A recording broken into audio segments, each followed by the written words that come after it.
Sure. I mean, anybody who says that they understand quantum physics is absolutely a liar because it's this invisible field of energy.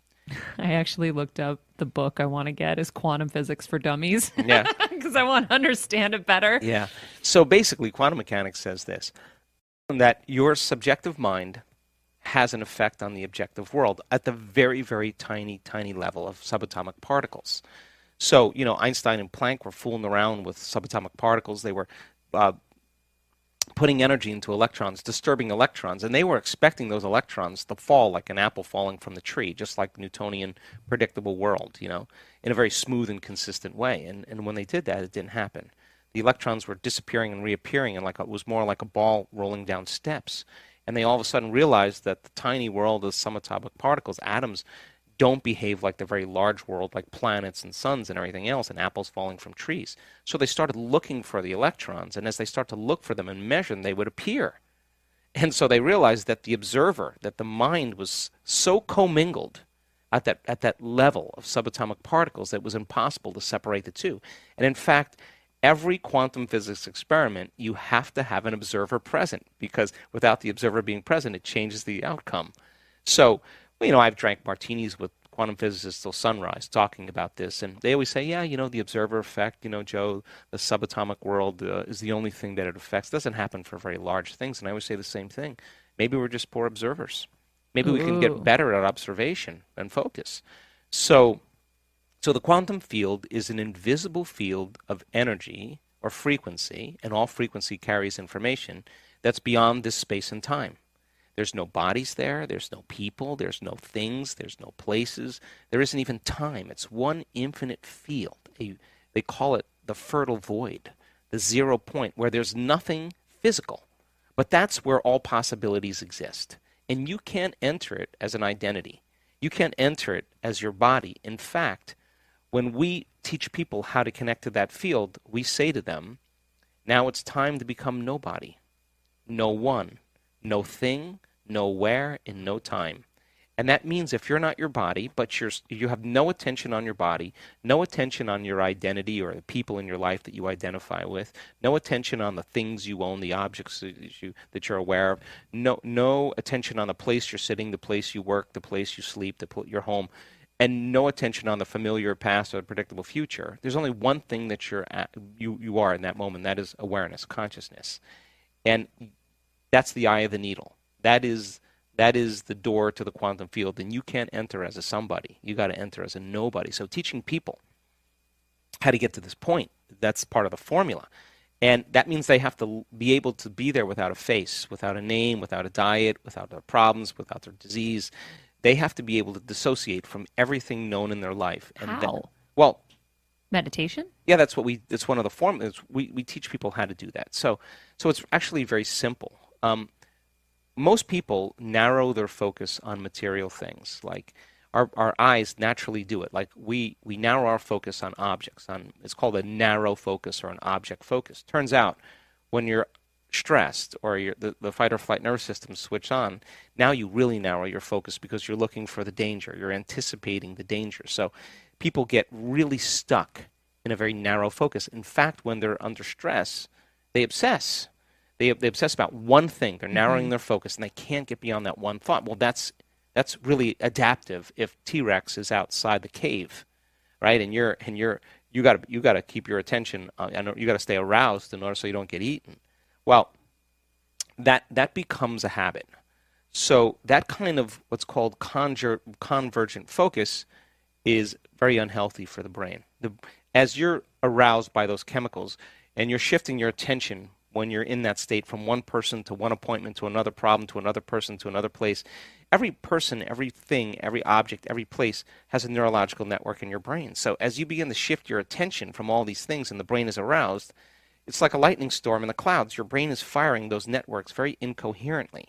And when the brain's incoherent, you're incoherent. So then do the exact opposite. Go from a narrow focus, a convergent focus, to a divergent focus. Open your awareness. Focus on nothing but space.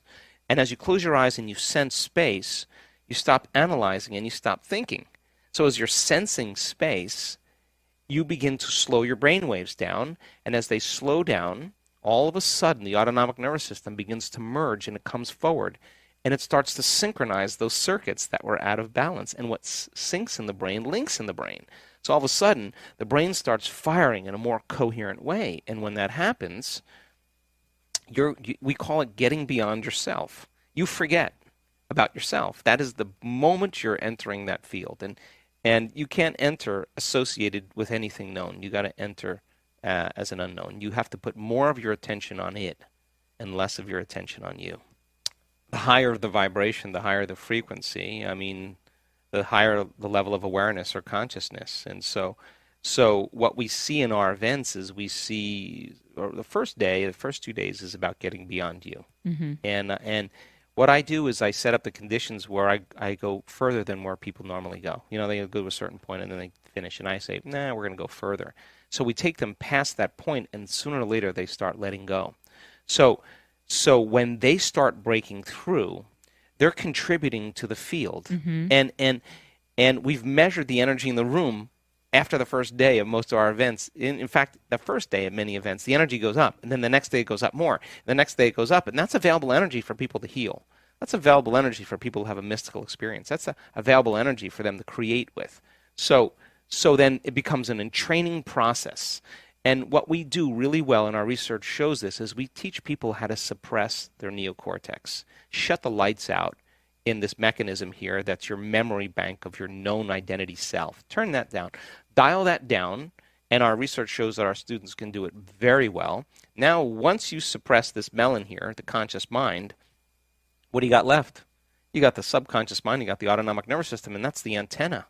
So when we see people doing this and they start in training, wow, they start having profound mystical experiences. They start, people start having very profound energetic moments, and they're influencing one another. And of course, now you're moving a community of people across. And once you get to that certain state, then it just becomes magic. Everybody just goes. It happens. We were just doing an event in Mallorca last week. I got back on Sunday night. Well, actually Monday morning, and we had 1,300 people there, and we solicited 1,300 people, and 1,300 people said, I had the most amazing week of my life. That everybody, the entire audience, had some type of personal transformation, personal breakthrough, amazing healing, or mystical moment that changed them for the rest of their lives, and it becomes a frequency that everybody becomes entrained to, and so then. By the same means, as people are starting to overcome all their old programs, nobody's complaining. Mm-hmm. And if nobody's complaining, and you're the only one complaining at the lunch table, all of a sudden you become aware. Everybody kind of looks at you, and you're like, yeah, you stick out. oh, well, now I'm no one else is doing it. I don't have any agreement here, so they just finally they stop. So. But what about when they go home? Well, have they already with the field? Communicated in a sense with the people that are closest to them? Well, I feel like that happens. Yeah, I can tell you this, that, wow, we have great accounts of mothers that have had grown adults with autism or mental health issues. Boy, they have an amazing transformation because mom's energy changed and it just affected them and children as well. So I think that, I always say, when I ran my clinic in the Pacific Northwest, I'd always say to the staff, our energy's got to be higher than every single person that walks through that door because we want to bring everybody's energy up, right? So it works both ways. Some days you begin to entrain other people's frequency and it becomes magic. Other days you can't get beyond it and you're brought down to a lower level, and that's the work. That's the work every day. How did I do today? Yeah. At the end of your day, ask yourself, how did I do? When did I fall from grace? When did I go unconscious? Yeah. When did I lose it? Well, if it happened again, what would I do differently? Now you're evolving your own experience of self, right? And you say, well, the next time that happens, I'm going to rehearse how I'm going to be. Now, you're installing the hardware to be able to move through that experience. That's evolution, right? And I think that people start figuring that out really well. So some people return back into their lives and they do the work every day, and it just gets better.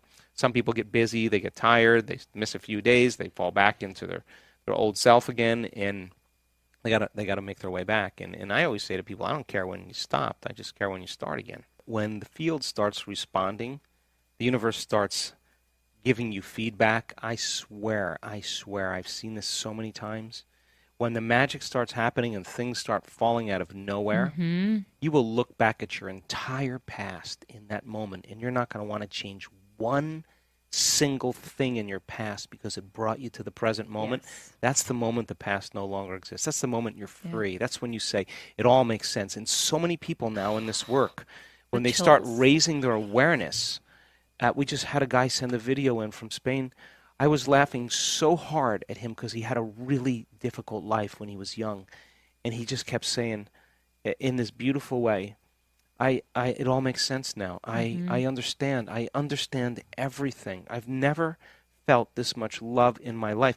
Of course, he's not viewing it from that same level of consciousness, that same level. He's viewing it he's not in the labyrinth. He's looking at it from above, and it all Yeah. makes sense. And it's not discontinuous. It's unified because as you get closer and closer to connecting to that unified field, that invisible field of Mm-hmm. energy that connects everything material. As you get closer and closer to it, you experience greater levels of wholeness, greater levels of oneness. And as you do that, you feel less separation. So things all make sense. They all connect because you're at a greater level. Imagine where you can go with that. I mean, Yeah. yeah, that's the ultimate goal is where you need nothing because you're so whole, you're so connected that why would you need anything? You feel like you have it already. I think that's the state in which the uncommon happens. Those are defining moments, right? So defining moments, you have a rough experience in your past and you will let that experience define you. Mm-hmm. That becomes your identity. And people they wear those experiences on their sleeve and they're just waiting for you to ask them Mm-hmm. about them so that they can tell you why they're limited in some way.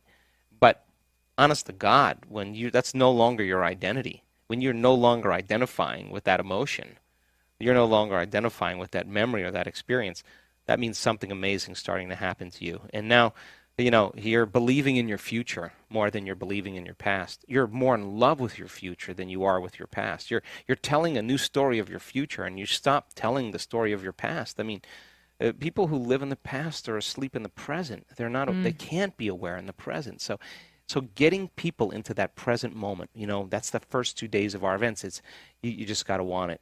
So You cool. just got to want it, and you got to know that there's something greater, and there's something on the other side, and we just need a few people to break through in an event, and then that's it.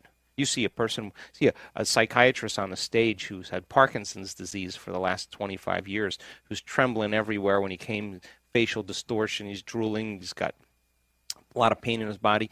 You see him on the stage. He's got his hand out like this, no tremors. He's a psychiatrist, he's a physician. He's speaking clearly. You just take a look at him and Mm-hmm. you just go, my goodness, he's a little older than me. He doesn't look like he's in shape. It happened to him. I'm in.